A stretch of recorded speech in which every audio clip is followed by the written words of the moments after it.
This crispy chicken is from a taco place. This crispy chicken is from a taco place? The taco place? Taco place. It comes in a burrito, too? From your taco place, it's also a chicken place that's also a taco place.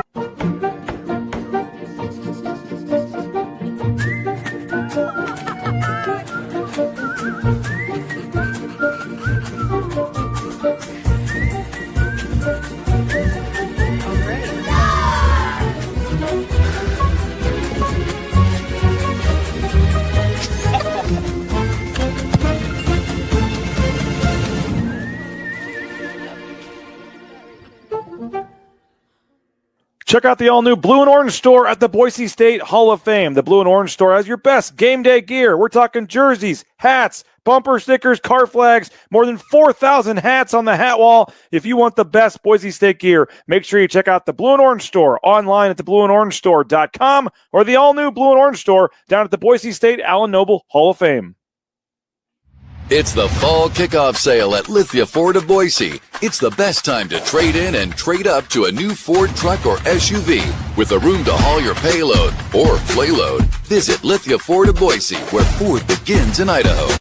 Bronco fans, the new Boise State trading cards are here, and you can only get them at Jackson's. Start collecting them today. Jackson's, let's go!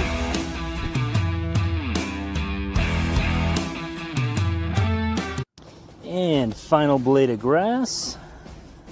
Done. And done. Who knew it'd take 2,007 man-hours to paint 47,962,053 blades of grass? Smells like game day. Whoa, it's not dry yet.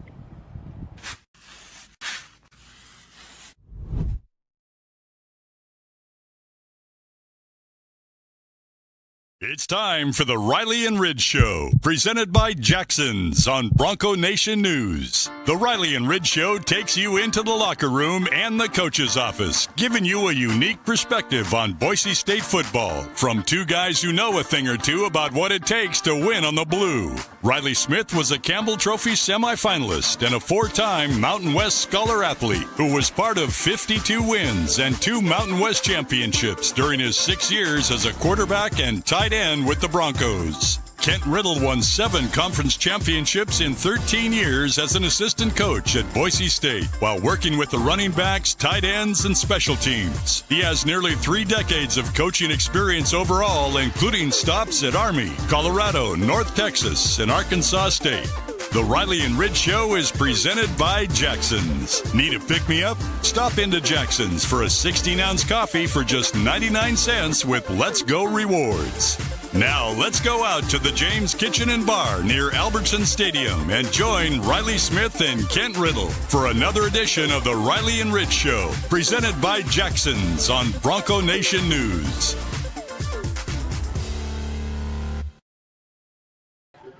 What's up, Bronco Nation? Welcome back to another episode of the Riley and Ridge Show, sponsored by Jackson's.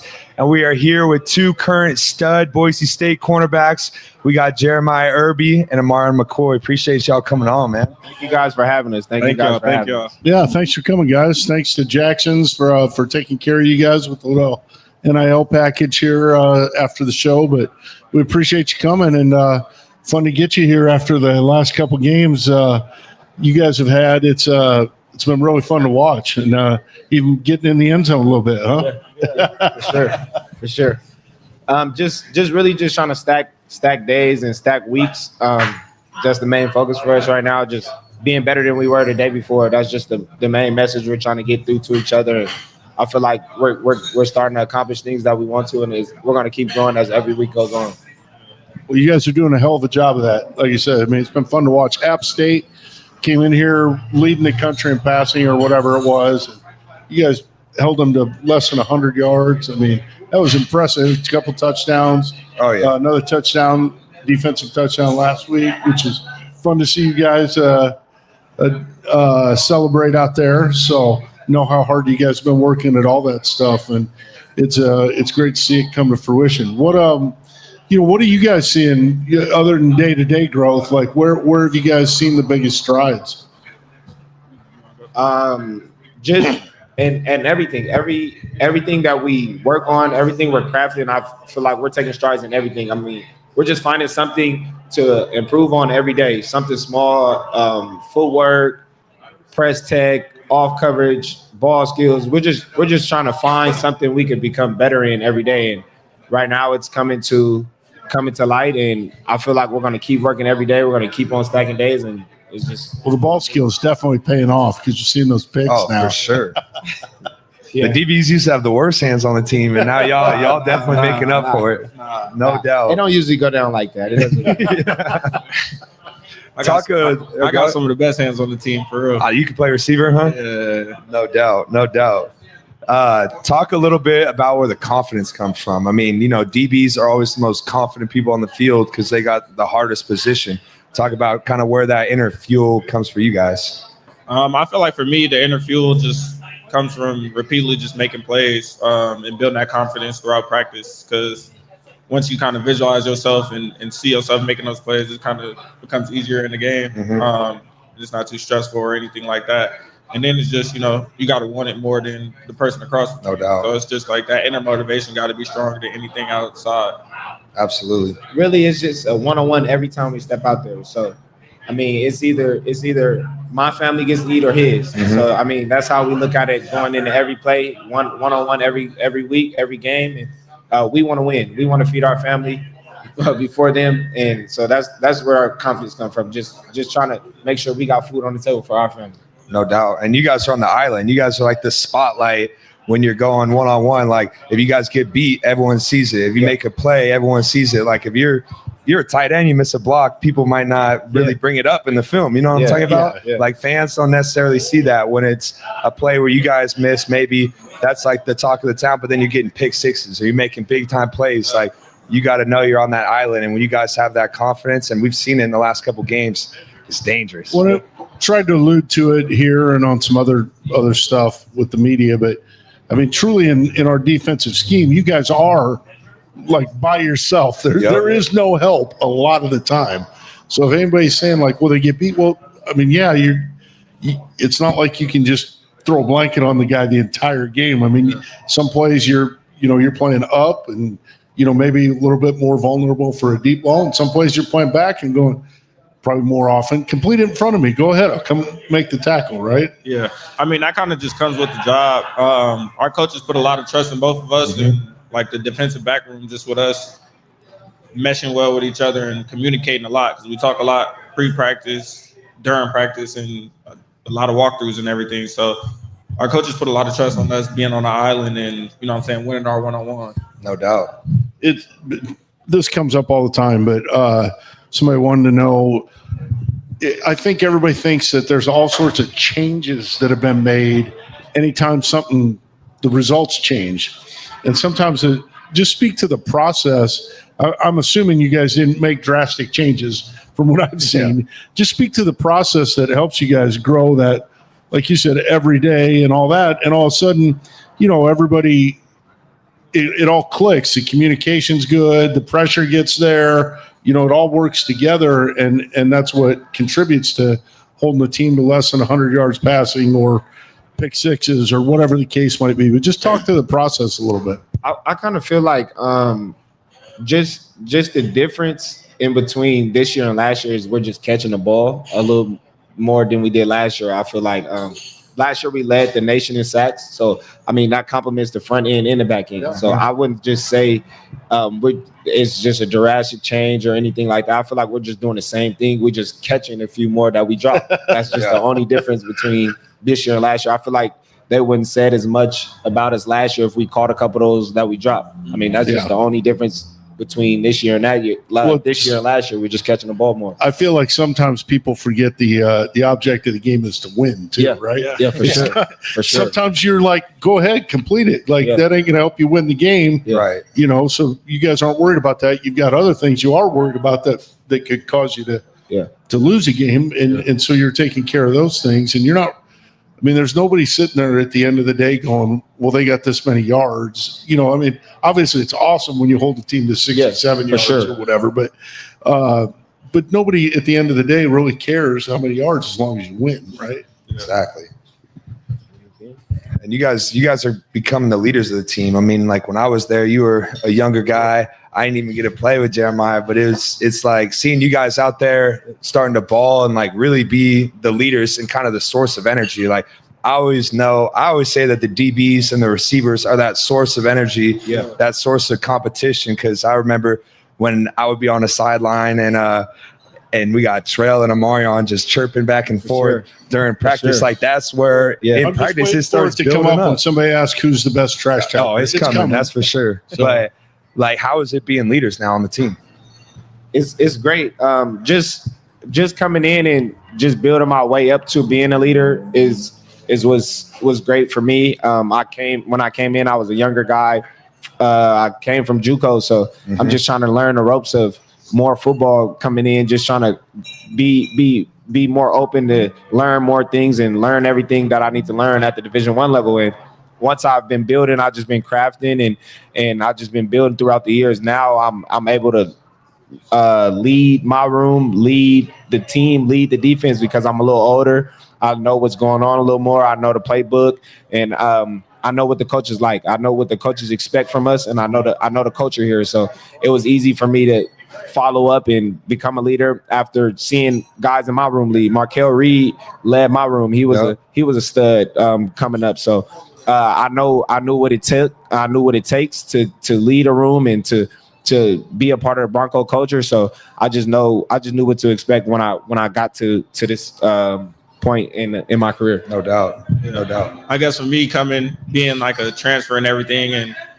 having that starting role coming in, I kind of got the leadership role kind of early, which was kind of just through my work ethic, like coming in, just working and being a new guy and showing that work ethic kind of was able to get me in the leadership kind of mentality, influence it, and get some influence on the team. So I feel like for me, being a newer guy and then coming to this season, I mean, same work ethic and just having that constant like communication throughout the team. For sure. Yeah. That's kind of the biggest thing through the young guys. Like I like talking with the young guys just to try and help them and push them along because I mean they're gonna be the new generation that comes in and you know what I'm saying?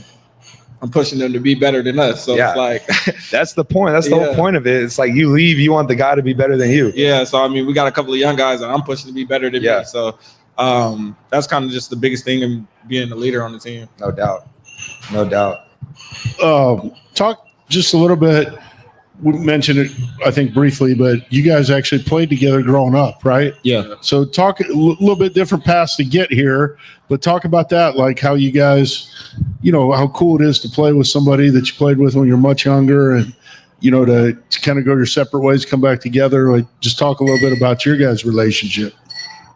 Well, we grew up all the way up together. 4 and 5 years old, we were playing t-ball and football together, basketball, everything together. So, I mean, everything we did together, everything we did was always together. I mean, regardless to whatever we were doing, going to see a movie, going to amusement park, whatever we're doing, we were doing together growing up, regardless of the situation. Every day. I mean, it was days we were going to Great America and everything. Like we were never not doing nothing together. So just being able to see his growth and us just being able to grow together and becoming to where we are now, 2 starting corners at a Division I level together is something we always dreamed of. And just coming from our situation and how we grew up together, I mean, we appreciate everything. We're grateful for everything. And I feel like we're going to keep building. We're going to keep growing together. And soon we're going to keep on making more plays. And I mean, it's just going to be lovely to see what he does in the future and what I do in the future as well and how we do it together. Absolutely. Yeah. I mean, growing up, like you said, we did everything. It was times where like my last year at Cal, and he was his first year here. He come back home. We're with each other every second of the day. So it's like, and I mean, through the recruitment process, our coach kind of realized that because he had called Amarion, and I'm right there with him in the car, and we driving to, you know what I'm saying, go get something to eat or anything like that. So I mean, they kind of recognize that bond early through the recruitment process and everything. So yeah, that's awesome. Yeah, it's definitely special. I got a question for you guys. Yeah, let's hear it.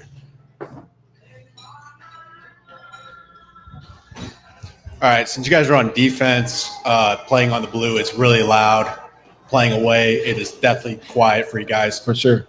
What do you prefer, making a big play on the blue and hearing the stadium erupt, or going to an away game and hearing that stadium just be deathly silent? It's a great question. For sure. That's actually a good question. Actually. I feel like for me, making a play on the blue is for sure just that much better. Like playing in front of the fans, like and hearing that noise. I guess apparently there's like a loud train noise that happens on third down. I don't never hear it. But yeah, making a play on the blue is just one of the greatest feelings. Even though going into an opponent's house and making it quiet is a good feeling as well, though. For sure on the blue as well. I feel like going away and making a play is also great as well. Like it's like a close second, but being on the blue, just the fans are amazing. We never like take the fans for granted. Like they're great all the time. I mean, they never miss a game. They're always screaming and yelling. Ever since I've been here, I mean, I feel it's like loud down there, isn't it? Every game I feel like I played on the blue have been sold out. So I mean, I know the Bronco Nation loves us. We love Bronco Nation. So I mean, making a play on the blue is outstanding. That's kind of a question to build off on that one. Obviously the communication's got to be way different at home and on the road then because of the same sort of things, right? So how much harder is it to communicate at home? But obviously you guys are doing a really good job of it, and it certainly doesn't hurt that the offense probably is having the same communication issues. But then how much does it help that you guys know each other so well that you can kind of look at each other probably and have a pretty good idea of what's going on? Well, everything we do, we learn it together. I mean, in the back end and in the front, like we all work together, all goes together. It goes hand in hand. So I feel like just all the walkthroughs and practice, we hammer communication. So it's really hard to miscommunicate even when it is loud. I mean, it's easy to get on the same page because we've seen these formations before. We've seen these looks before, and we're able to call these looks out and make plays and jump these plays because we've went over them and study, right? Yeah. So I mean, the communication part, even at home, is easy for us. I mean, we love when it's loud. We love when the offense gets rattled because, I mean, a false start for our offense could change a lot for us. No question. I mean, change the whole perspective on how they look at first down and how we're going to look at first down. So, I mean, it's great just being on the same page and always communicating. Yeah, they even got the backup train noise, and they got all the fives up there. And it's crazy you said that because I didn't realize it when I played either. And then once you become a fan, you're like, oh, shit, there's all this stuff going on that you just tune out. Yeah, you have no idea. Idea. The Riley kind of hit on it too, but where the confidence comes from when the communication's right, and you see the formation and the play comes and all. That's where so much of confidence comes from your preparation, right? Yeah, for sure. Yeah, a lot of it comes from our preparation. Like you said, like a lot of walkthroughs. And then, I mean, me being in the boundary with Zion a lot last year, like me and Zion click like no other. I know like what he's going to call. And then like we like to make a lot of calls on the fly, whether we're getting like fast motions and stuff like that. So, I mean, just having that back end that's already gelled with each other and able to communicate with each other just makes it that much easier just to plug and play. Absolutely. You got another question real quick? How you guys doing? Going into App State, obviously, you probably heard about their passing offense. The mindset going into that game, because you guys held them to 67 passing yards for the whole game. The mindset actually going into the game, what was like it for the whole back end? Because the back end was just locked down on that game. I feel like the mindset going into that game was really just, know your indicators and just win your one-on-ones. Like with the passing offense that's coming in, just throwing the ball all over the place. You kind of just have to lock into who you have, what's your keys, what you're doing down in and down out. It's not really something that like a whole defense is, we got to make new plays and do not a whole bunch of run fits that game either, right? Yeah. It's like just making your plays. Like that's kind of what we like emphasize. Just make your plays and do your job, and the game plan to work itself out. What's it like having to play a game like that where you're getting the air raid offense and then also have a game in the same year where it's against Air Force week before. The week before. Really, we played many different offenses this year. I mean, week 1 we started off with a tempo offense, wide splits. Week 2 we came in with a team that liked it to run the quarterback a lot.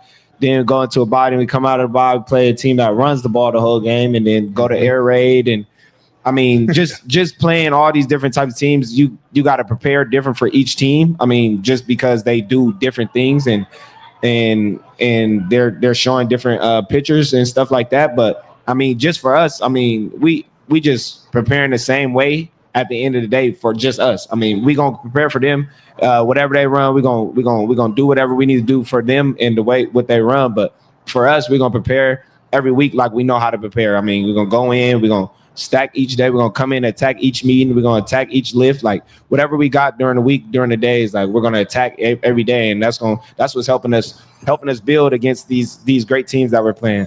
Oh yeah, and it makes you more well-rounded too. For sure. So at the end of the season, when you see different type of offenses building one, you're gonna be we've seen this. Yeah, before. for sure. Easy. And another different offense a little bit this week, right? Yeah. Different thing. They obviously been doing some good stuff, coming in here undefeated. I think probably looking for a chance. They've not fared well up here or against you guys in general. Nope. So I'm sure they're coming up here with a little chip on their shoulder. Sure. I assume you guys probably got a little chip on your shoulder though to get back to them and show people who the top team in the Mountain West is.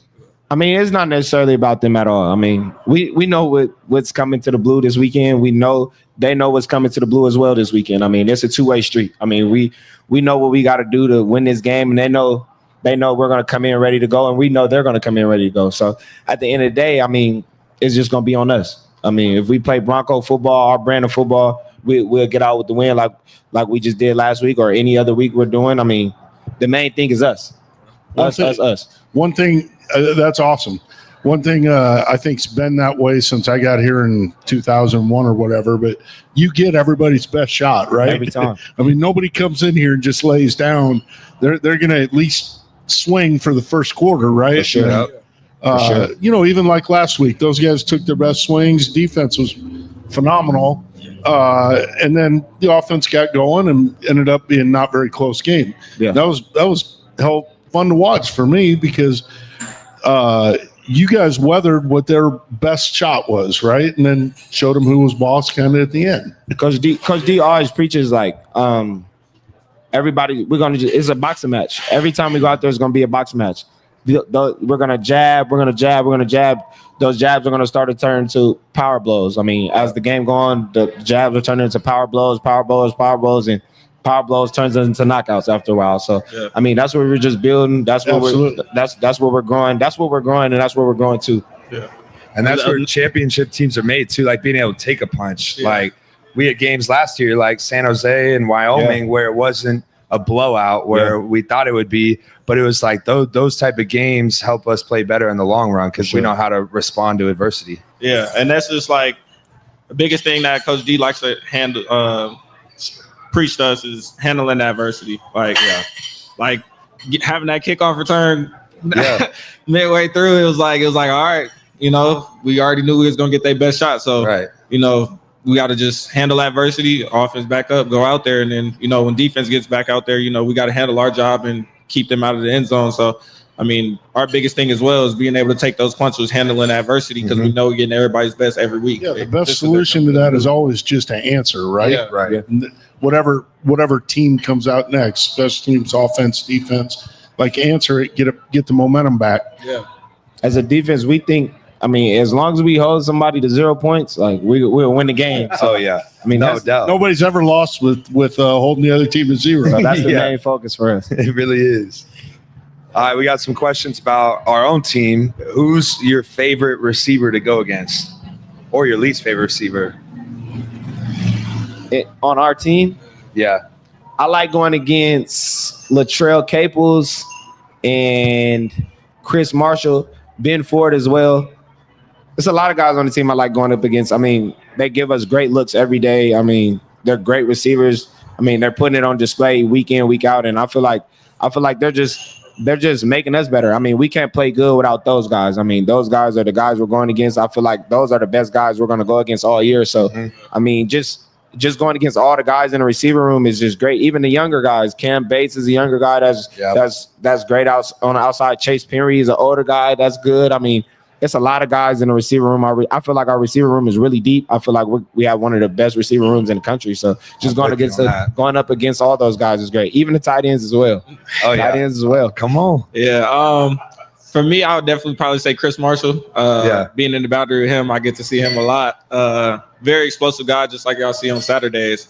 Very crafty and everything. So I feel like my favorite receiver to go against is Chris, just because we always got a little battle going back and forth, right, chirping and everything. So yeah. No doubt. Yeah. Tell the fans a little bit about one-on-ones and like how competitive, how emotional they get. Like, just let them know that's a period in practice, but truly it's one of the most high energy parts of practice. Yeah.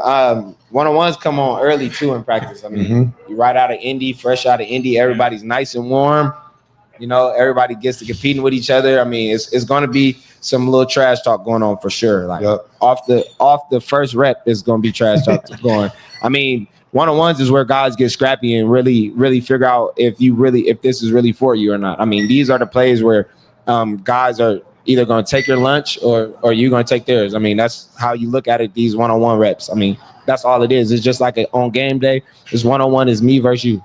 I mean, that's just how those one-on-one reps are. And I feel like the one-on-one reps that you do get is some of the best times in college football, I feel like, for sure.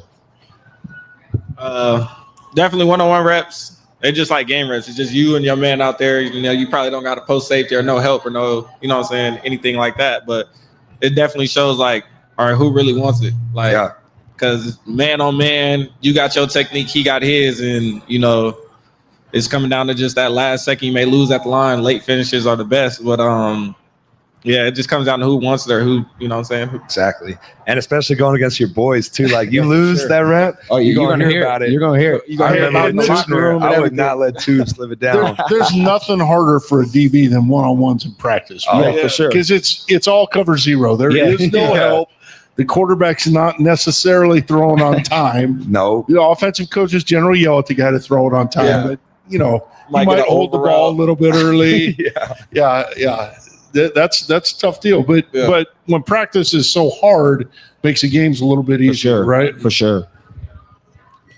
That was somebody's got a question for Marion here, but tell us about the pick six AJ Swan play on the blue. Did you take a chance sitting on the route, or was it zone? Or I didn't necessarily take a chance. I played my keys for sure. That was a play we worked on in practice, and just seeing another passing team that we haven't seen in a while. Just switching up our whole technique because we haven't seen a passing team in a while. Guys like to usually get to sticks on third downs, and we finally was able to get us one. Something we worked on in practice all week. So preparation again, right? Absolutely. Yeah. So it was something we worked on in practice all week. We knew we could get those at the sticks, and I was able to jump on it and make a play. I mean, preparation is the main thing for us, and that's how we're been growing. I mean, you guys can see the difference between us in the games. I mean, we start off a little slow, I guess you could say, but I mean, we're catching the ball now and we're making plays. So I feel like talking about preparation, do you prepare your touchdown cellies and your handshakes? I don't have no touchdown celebration at all. I don't like DBs don't score enough to have a touchdown celebration. So you got lockdown celebrations. See, handshakes. We got that. I know you prepping those. We got those. Those happen a lot more. We got those. You got a lot more handshakes. Exactly. Line and all the other. No, that's the best. When Riddle was our coach and we were in special teams and we weren't on kickoff because tight ends were too slow. So we would have that as our touchdown celebration period. And that's what we planned all of them out. They had shot skis and shotgun and beers. So we had the whole nine. Little T Crow action. Yes. Yeah, some T Crow action for sure.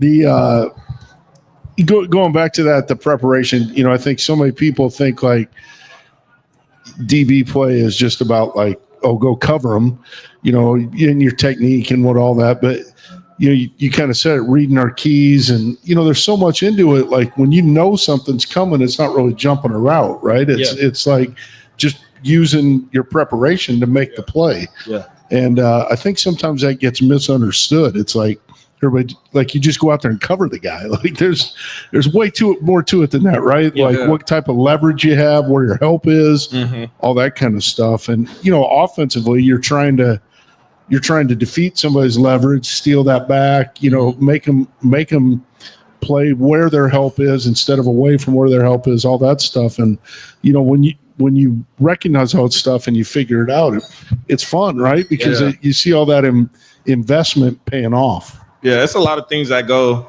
into a defense. Definitely stuff that you might have to give up. You might have to give up a slant or a 5-yard hitch just because that's the weakness of the defense. And you just got to live with it. I know as a DB, we don't want to give nothing up. That's kind of the mentality you want to have out there. Just even though that's something that you may have to give up or, is going to happen, going out there and having the mentality of wanting to give up 0 catches, 0 yard, or so it'd be hard sometimes. Yeah, one of the best defensive coordinators I was ever around, head coach too, but Rocky Long, who many of the Bronco fans know, was in New Mexico for a long time. But Rocco used to be like, I've never seen an offensive coordinator patient enough to throw hitches all the way down the field. Yeah. And if they try to, eventually we got answers for that. But like sometimes you got to give up a hitch. It ain't the end of the world, right? Yeah. Rally it down, tackle it. Another question? Another little technical question. In Bronco Nation news over this week, we've been talking about Maddox Mass and maybe throwing the ball a little too hard to his wide receivers, not adding a little air. I know some teams run scouts for Air Force and stuff, different mobile quarterbacks. Do you guys find a difference between quarterbacks that throw a little bit slower ball versus a faster ball? Kind of like a baseball player with the playoffs going on? I don't think so. I mean, I feel like Maddox has one of the best throws I've seen in a while. I mean, when even going up against him in practice, of just seeing the ball come out off his hand and just seeing how the ball gets to receivers when they're running their routes. Even against us, if we give up something in practice as well, I mean, just seeing how the ball come off his fingers is some second to none. I've been around quarterbacks, but he's one of the best quarterbacks I've been around. I mean, it's different way. It's different ways quarterbacks throw for sure, but I feel like Maddox has a different touch. If we're going up against a guy that throws harder than Maddox or doesn't throw as fast as Maddox or whatever, I mean, we'll prepare for that when that time comes. Whenever we play against him, I mean, regardless, we're gonna go get the ball. Like if it's coming fast, it's coming slow. It's like we're gonna go get the ball in the back end. So I don't necessarily say we planned for another quarterback or how fast or how slow they're throwing.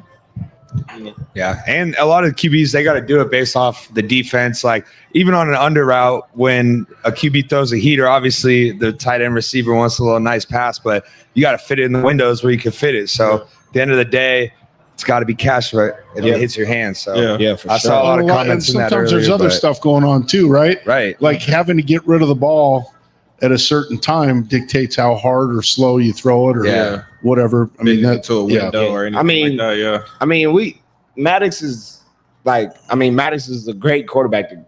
He's the quarterback. Like there's a lot of stuff going on and people are grasping it. He's a quarterback. He's a great player. He's been leading us to victories. I mean, he's going to keep leading us to victories. We know what to expect. So we judge quarterbacks by, right? We know what to expect from Maddox, and we're riding behind Maddox regardless to whatever anyone has to say. I mean, we're riding behind Maddox regardless at the end of the day, and that's our quarterback. We're going to ride behind him, and we're going to keep riding behind him. He's going to keep getting us wins, and we're going to keep riding behind him. That's a perfect answer, and we can put that one to bed now. Yes, we can. You'll love that one for sure. All right, I know y'all always got the swag, so talk about your favorite uni combos, Boise State. Okay. Ooh, this is big for you. Yeah, this is big. This is big. I wore a lot of unis. Yep. So for me, I like the blue white a lot. That's a great combo. And then anything with the black and blue. So black, blue, black, or blue, black, blue. Like any of those are just like superior to everything else. I agree. For me, I definitely like those black, blue, black combos. Yep. I like the all white with the chrome face mask. That's kind of like my favorite one. I like the icy. I don't know what it is about the white jerseys, but I like the chrome face mask.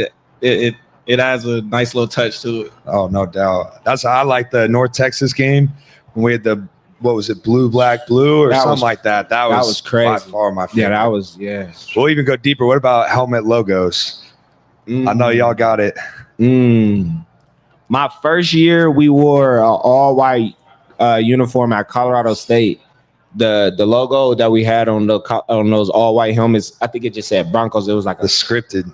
That was hard. That's me and Script DJ Broncos picked that. go- That was hard. That was my Script favorite. Broncos goes back to like 2000. Yeah. I think somewhere in there, 99 maybe. Yeah, I like the strip Bronco logo, and then I like the new helmets that we had.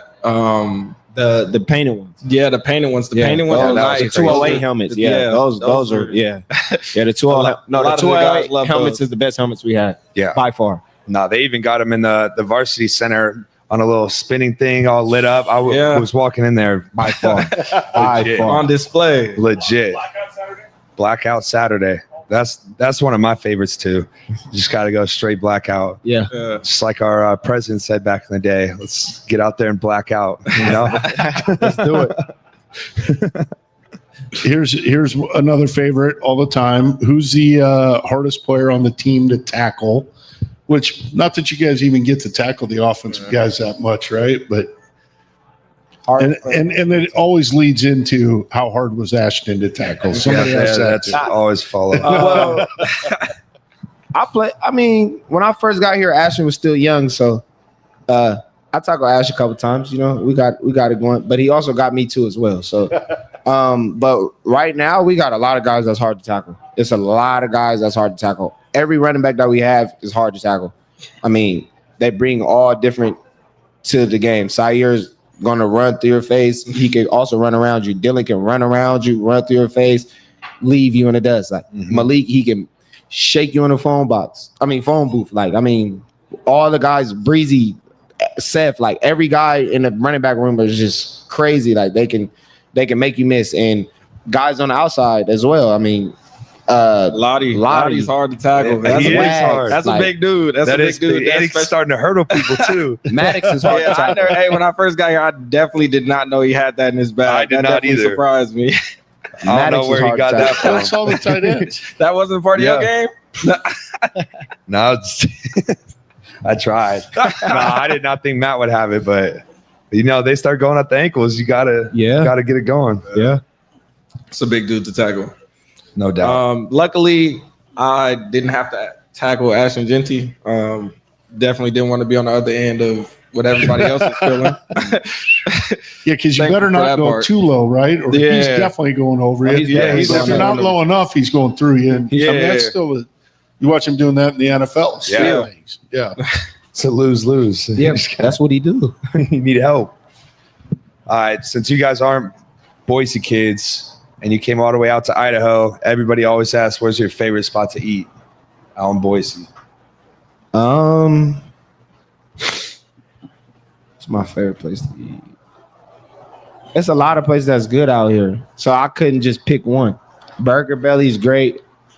Yeah, for me, I really like Sid's. Sid's been a nice little spot for me. You get a milkshake over there? Yeah, for sure. You always say the James too. James as well. Yeah. That's a nice little spot for me. Matador is good as well. I like Matador a lot. Anywhere on that street. Yeah, that's legit. I like Matadors a lot too. How different was it coming here? You guys obviously both went to different colleges before you got to Idaho. Yeah. What was that culture shock like coming to the beautiful state you're in now? Talk about your experience first. Just it's completely different from California. Like a complete different scenery. I love it. I mean, it's a lot of greenery out here. A lot of things to do in the world, adventurous and things like that. It's not like California at all. I mean, I love it out here. I mean, just everybody's out here nice. Everybody shows love out here, and I feel like just when I first moved here, I felt like home all over again because how everybody accepted me when I first got here. Mm-hmm. For me, I was definitely in a rude awakening. I came and it was like wasn't snowing and everything. It was a little chilly, but when I first got up here to move in and everything, it was feet of snow. Like I was trying to adjust to the snow and everything was definitely different from California because I didn't know. You know, you got to drive slower. My car's sliding a little bit. Yeah. I'm like, oh, no. Scariest thing in the world. I was definitely like, I don't know how much I can do this and everything. But, I mean, I adjusted to it and everything. Yeah. I mean, I really love it out here. People and everything is great. Gets hot. So, I mean, I still love it. It really does, dude. Because I came from Florida, so I came out and they had us run Table Rock. Yeah. I was like, no, thank you. I'm good. This is a place where you get all 4 seasons. You really do. All 4. Yeah. Just a couple of them are short. I feel like fall and spring are short. Yeah, You get sure. them, but it goes like from winter, you get a little tiny spring, and then it's hot. And then it gets hot. I didn't realize it get that hot out here. Yeah. And then our first fall camp, you get like 2 weeks of summer was fall, crazy and then this it's year. winter. Yeah, and then for me, it's weird because it's like it's not reaching like the peak height. I mean, heat until like 6 o'clock or 7 o'clock. So it'd be weird. It was weird adjusting that coming from Cali. It really is.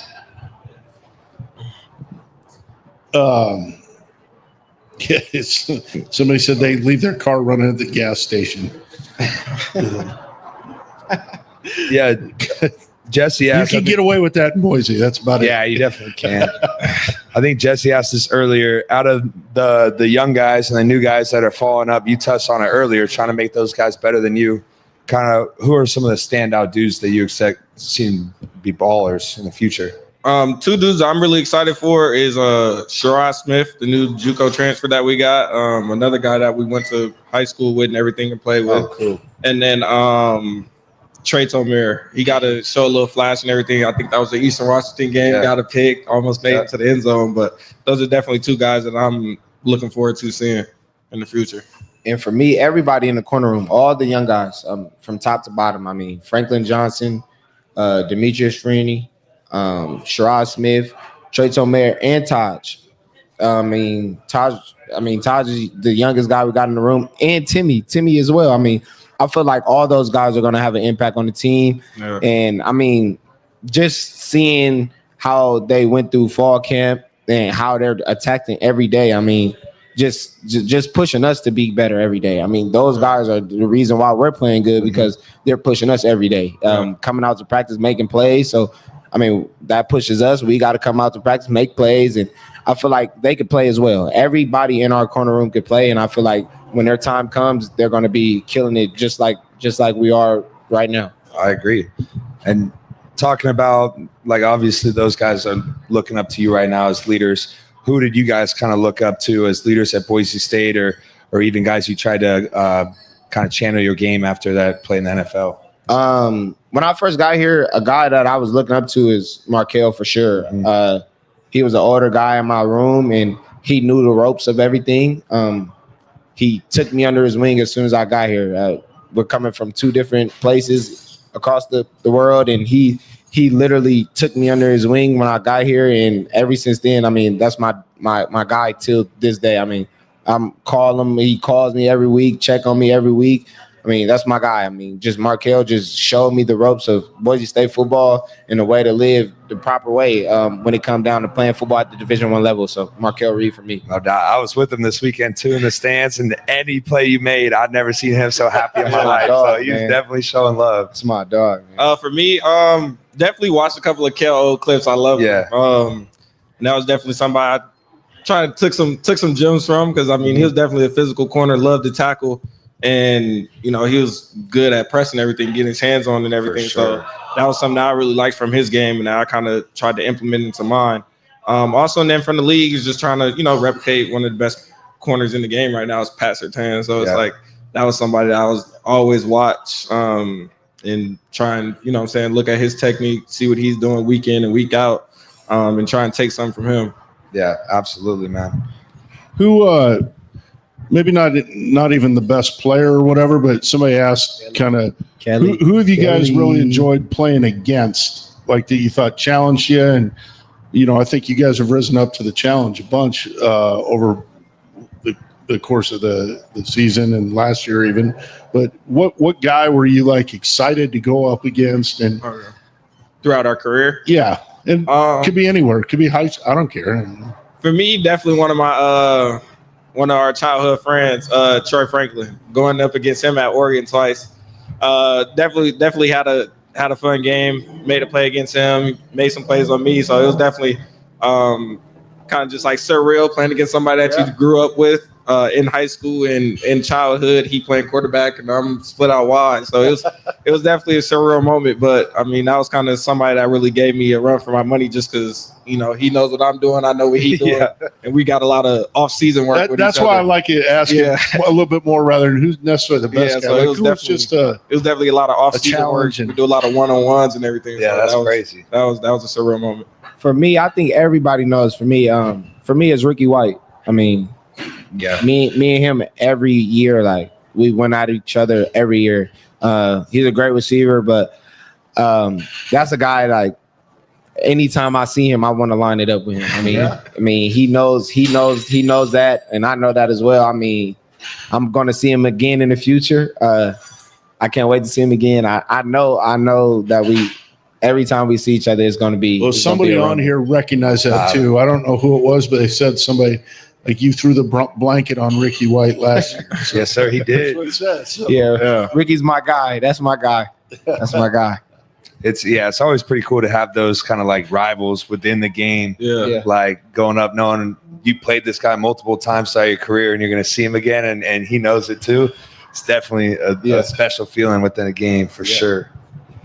What you guys touch on this a little bit, but somebody asked, how'd you choose Boise State? For me, he was a big factor. I know he kind of left it up to me just to choose where I want to be and everything, but it was definitely the coaching staff, like DeMario Warren, him being the corners coach. He was definitely a upfront guy, and that's kind of what helped me come here. Was just everybody was just so upfront, so honest, and it was just like we're gonna tell you what it is, and you know what I'm saying, what we think of you, how it's gonna be through your time here. So picking here was kind of easy just because the brotherhood and everything was the tightest it's ever been when I first got here, because twos and everybody, you still had keystone players that came through this program 4 years and knew what it took to be a Bronco. So guys like that kind of helped me decide on being a Bronco. For me, it was also DeMario Warren for me as well. Just being in junior college and for him to be able to be the first person to take a risk on me and put his trust in me to be able to give me a scholarship. I mean, just going to bat for me and telling coaches on the staff like, oh, he's going to be a guy, he's going to be good. And just him just taking me under his wing and just teaching me the ropes of college football. I mean, at the end of the day, DeMario Warren has done so much for me, and I just feel like he's just a great human. Like, I mean, he was a big part of my decision. Just everything I've seen him go through. I mean, everything I've seen him go through, and just everything I've seen him still go through. I mean, he's a guy that comes from the Bay Area as well. He's a Cali kid as well. So just knowing he knows what it takes, and I know what it takes. And we promised to each other, like when I first got here, that we're gonna take off with this, and that's what we're trying to do at this point right now. Well, it looks like you have to me. He's the man too. Yeah, definitely the man. By the way, Ricky White, 21 receiving yards in the championship game last year. He knows that. He knows that. Hey, well, I'm going to throw my reporter hat on here for a question, though, because you guys mentioned DeMario Warren. You're both speaking very highly of him. Talk to the fans about, I mean, obviously he's a guy the fans are like, oh, come on, the numbers aren't there. Like, he's the one guy everybody looks at on the defense. Like, what would you guys say about that people don't know about him and why he's a good coach and why folks should believe in what DeMario Warren is teaching you guys? He does so much for the team. It's like they're judging him and they don't really know what he brings to the team. I mean, he does so much for the team. I mean, he's in the facility countless hours. I mean, we're crafting. I mean, for me to play good, he has to coach me good. I mean, so for anybody to say like he's not a great coach or he's not doing good or he needs to be this or that, I mean, it's crazy to me because he's the reason why we're playing good. I mean, without him, I can't play good, and a lot of us in the back end won't play good. So I feel like he's doing an amazing job for the back end for the team, and I feel like he's going to keep doing an amazing job. I mean, that's just how I look at it as. Definitely, he does a huge amount for the team. And then every day, he's kind of like Coach D. He's going to bring that same energy every day. He's juice. That's all he brings. And he's going to expect the best out of you every play. Isn't that because, I mean, he's like, he says we're like his kids. So it's like every day he's going to expect the best and he wants the best for you. He's not just on the field, off the field as well, classrooms. He's going to make sure that, you know what I'm saying, you're doing your work. He's going to try and, you know what I'm saying, if you got to come in early and sit in his office and do some homework, he's going to do that. And he's a great dude on and off the field. Like anything that you need, you know, you can call him. And scheme wise and everything, he be sending me videos and tips and tricks and everything just to play one step faster late at night. So it's like a coach like that, like you want on your staff, like because he's gonna help not just his position group, but he's gonna help everywhere else. Whether it's the tight end room or, you know what I'm saying, giving them a look or anything like that. That's somebody you want on your team because they're going to do anything for the team. They're going to be fully bought in. They're not just going to, you know what I'm saying, oh, you know, I'm going to take this day off. Like they're going to be fully brought in and bring energy every day. Yeah. I think go ahead. I was going to say, I agree. I was going to bring that up because he's not just teaching the DBs. Like after one-on-ones, he would come pull me to the side. He'd be like, hey, try this next time. And I would try. I'd be like, oh, that's genius. Yeah. Like he goes around and he's teaching the offensive guys to the O lineman, whatever, because he's got that defensive mindset and he knows that it's valuable to get to the offensive guys. So he's helping everybody out, just like you were saying, bro. He's really an asset for the team. Well, you guys were even saying it earlier, the preparation that breeds the confidence, and that comes from coaching, right? Yeah. I mean, a guy helping you prepare like that, telling you what the keys are and what you said, play one step faster, right? I mean, and I mean, sometimes we spend a lot of time trying to single people out for reasons I have no idea. Yes, sir. Shout out, Kel, man. Shout out, Kel, man. He was part of the old man Kel's club. been on the show before. Yeah, Kel been on the show. That's OG. That's OG Kel. He is OG, no doubt. Here's a good one. Any walkout music for the team for home games, if you guys got to pick, what would it be?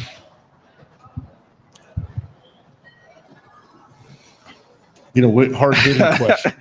I don't know. Just stick with what's working. We do have a song that we listen to every Friday. Friday, Take It Off. Like we listen to that every Friday. Every Friday, regardless to wherever we're at, we're gonna listen to that for sure. Yeah. But I don't know if that's a walkout song. Yeah, as a walkout song, I don't know what we would listen to as a walkout song. Some more Mo Bamba. We could get some. If we could get some Obama going, that might the be stadium gonna fall down. That's fine. If Bronco Nation, if we could get some Obama going on third down, I know they might bring the stadium down. Yeah, it might. We gotta get some. We gotta get some Obama. Out. We might have to get some Obama. Dude, the section gonna get rowdy. Yeah. Here's another important question. Do you guys have a preferred nickname?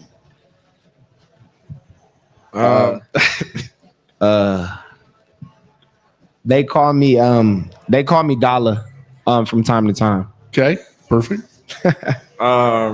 They call me J Bug. I don't Jeremiah, it doesn't matter. Yeah, it doesn't matter. You call me whatever you want to. Not for real. I knew Omarion by Dollar first before I saw that. See? Definitely came a long way. Let's see. We only got a couple more minutes left. We know y'all got practice tomorrow, so want to get you back. If there's any last questions from the fans you guys want to throw in, other than that, we're going to just chop it up for another 5 more minutes, get you guys out of here. Which receivers talk the most? They said which receivers talk the most? Yeah. Different team or ours? Our team. Our team? Probably. Without a doubt, Chris Marshall. For sure. It's not even close, is it? Yeah, not even close. I mean, practice I've been at. I mean, yeah. He's gonna let you know what it is and what it's not. Like, you make a play, he might give you some praise, but he gonna let you know when you don't make a play, or you know what I'm saying, if his receiver room is getting the best of you. And I mean, that's what I like, because guys like that, you need him to bring the juice every day, and he's gonna do that. Here's another one we get every week. Who's better at video games between you two? Without a doubt, me. What? Wait, how did that just happen like that? he doesn't play the game enough. I don't play the game anymore as much. But in the But prime. when I do get on though, y'all know what time it is. It's going I down. don't even know to ask like what games. Whatever game. Whatever. It could be any game you want to play. It could be Uno, Tetris, 2K, Madden, FIFA, NCAA, Roblox, whatever y'all want to play. At Bronco Nation, whatever y'all want to play, just let me know. We can play whatever. I'd say his best game is Call of Duty. That's his best game. That's his best game. Have y'all not seen my 2K player? My God. Somebody said which opponent's fan base is the most hostile. Ooh, I saw you guys at Fresno. They got a little rope that. Oh yeah, Fresno gets rowdy. It's real down there. Air Force was a little crazy this year. Yeah, Air Force was a little crazy this year. Yeah, a little bit. A little. Man, you heard them all game. All game. Like I'm drinking some water. They talking about some like man, dang, like let me drink my water. They get creative. Air Force might have been they was on it because we riding the bike like just staying warm. Hey, ride that bike. Yeah, they were all on this might be year. Air Force. They used to do like research too. They knew everything. They was calling out my name. They was calling out my Instagram name. They was calling me like literally by my nickname. You gotta give them credit. That's when it's like fun. That's like college They don't have no wall. Like they're like right here. Oh, it's they're literally like 3 steps and I can high five. Like, it's crazy. And usually at the end of the game, they're actually kind of good with that. Yeah, they're cool. They're cool after. Yeah, they're cool after the game. I mean, I guess with the new stadium, are you guys missing the student section behind you on the fence, or do you guys liking your new side on the west side? I think I like the new side just so our student section can get after some teams, like just like how teams try to get after us. I mean, for sure, I know our student section is heckling guys. I know that. Yes. So just being able to flip and just being able to just really lock in and make sure their time on the blue is a little rowdy for them. I mean, that's the better way. It's the better way for us. You guys hear the chirp from the visitor section now? No. Nah, they can't even hear it. We're not hearing no chirping from the visitors. Well, as Riley said, we're getting close to the end, but I saw this story pop up and somebody mentioned it again, but said props to Marion for helping out with the ladies' groceries. Yes, that was awesome. And that's a pretty cool story. You don't have to get too much into it but just talk a little bit about giving back to the community, maybe. Just being able to do it is a blessing. I feel like I never really came from much, and just being able to help somebody else to better their lives is always something like I look forward to doing it as I'm growing as a man and as an individual. So just being able to help somebody else and seeing that after I helped her, she wants to help somebody else. That's just what we need in the world. I feel like the world could be a better place as we work together and to make it a better place. I mean, absolutely. That's really the main focus for us. That's the main focus for me. And I just feel like the more and more people can show love to each other, the more and more the world will become a better place. Absolutely. That was, like I said, a really cool story. And I think something, people should know about the kind of people that are in this program. And you help trying to bring Jeremiah into this and, all that stuff. I mean, there's such good people over there in the building. And sometimes I feel like we forget there are people in there, and there are people making this town a better place, the city a better place, the program a better place, all that stuff. Obviously, it starts with Coach D and Jeremiah Dickey and all that. But, sometimes I think we forget there are people that are doing other things, and we just think of them a little bit as like a uniform and a helmet and all that stuff. And wanted to make sure we brought that up because, like I said, I thought that was exactly what you said, making this place a better place. Red, we forgot to put the cards on the table tonight, but these guys both pulled a couple of both these guys, so they got a Sharpie if they can sign for them. We got the Jackson's cards here tonight, and make sure to sign. Nice pull, guys. Yes, yeah. Well, I guess we'll end it out, but I just want to say thank you guys. The fans are showing a lot of love. They love y'all. All your old teammates love and appreciate you guys keeping this thing going, and just being able to get out and chop it up a little means a lot to us. So fired up. We got 1:30 game for a change, right? Yes, sir. It's going to be packed. It'll be rocking. The light show's not nearly as cool in the day, but all we need is Bronco Nation there. That's all we want. We want every seat filled up this week. it's a big game because it's the next one. But I mean, we know what's coming to the blue. I mean, we know what we're gonna bring to the blue. We ready to get after it. I mean, they're probably ready to get after it as well. I mean, it's gonna go down. It's gonna go down at 1:30 on Saturday. We'll be there cheering you on. Come down here. Hit up Jackson's, hit up the James on your way in. Not you guys.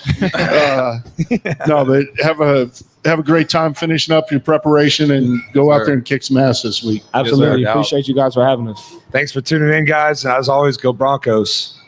Bronco Nation, when I score, Jackson pours.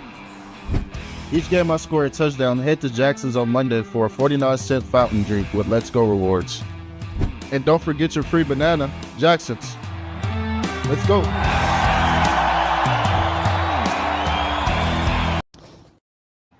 And final blade of grass. Done. And done.